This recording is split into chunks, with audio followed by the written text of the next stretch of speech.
Hello friends, welcome back to my channel The Indian Mom's Kitchen. Today I'm going to make a hair oil which has a lot of different herbs and spices for different problems that we face on our day-to-day hair care routine. Of late I've seen that there are a lot of brands in the market that comes out with the onion oil that is very beneficial for hair loss and so on and so forth. What I didn't know is that this is the same thing for decades that we've been making at home, but now it has been rebranded and sold for very high prices in the market, and people are buying it, seeing how beneficial it is for the hair.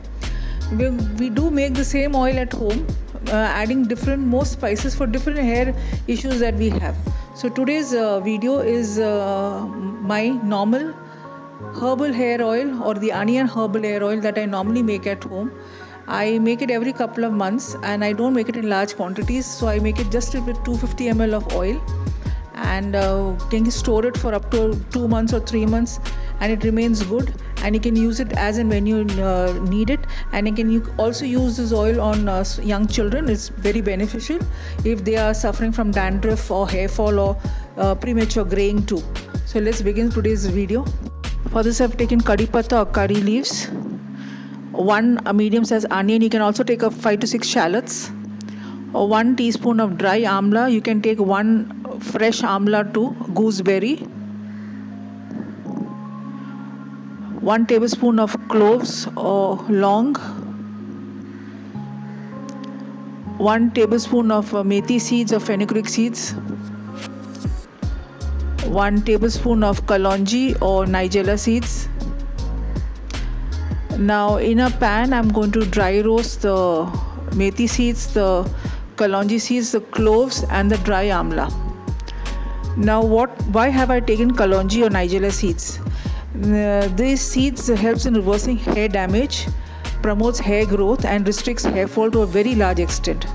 Methi seeds is rich source of iron and protein, beneficial against dandruff and hair fall. And cloves help in controlling dandruff and hair fall, and scalp irritation is reduced to a large extent. And amla is an actual tonic for the hair, smoothens the hair and helps to curb premature graying. Now these are the things that I've very lightly roasted. I've allowed it to cool, and I'm going to crush it lightly in the mixie jar so that all the properties will be released in the oil. Here it is, a very coarse powder. Now I've taken 250 ml of coconut oil. You can use any oil of your choice. What oil you normally use for your hair? That can be even olive oil or almond oil, or even till oil or sesame oil. Whichever oil that you normally use, you can use that. I'm also using curry patta or curry leaves, which keeps hair healthy and shiny. I'm using also the onion, is excellent anti-inflammatory, restores the shine to your hair and is very helpful for itchy scalp and dry hair. Now what I'm going to do is, in a pan I'm going to heat the coconut oil on a very low flame. This entire process is going to be done on very low flame. Into that I'm going to add the sliced onions and the curry patta or curry leaves and let it cook.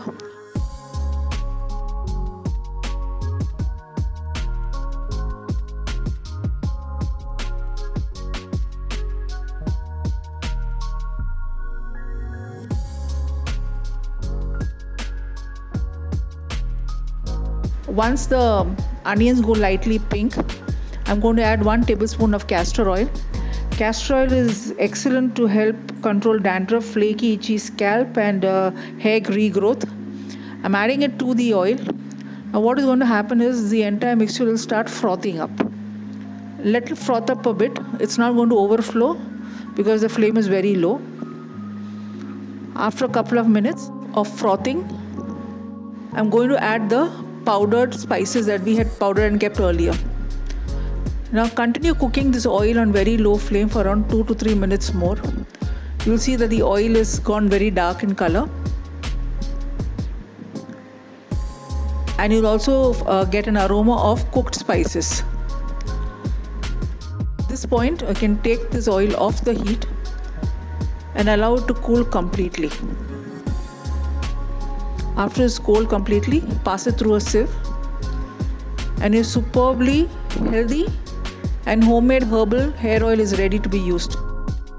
Store it in clean glass jar and use how much ever and whenever you want it, just before you have your hair bath. I hope you have liked this video and it is helpful to you.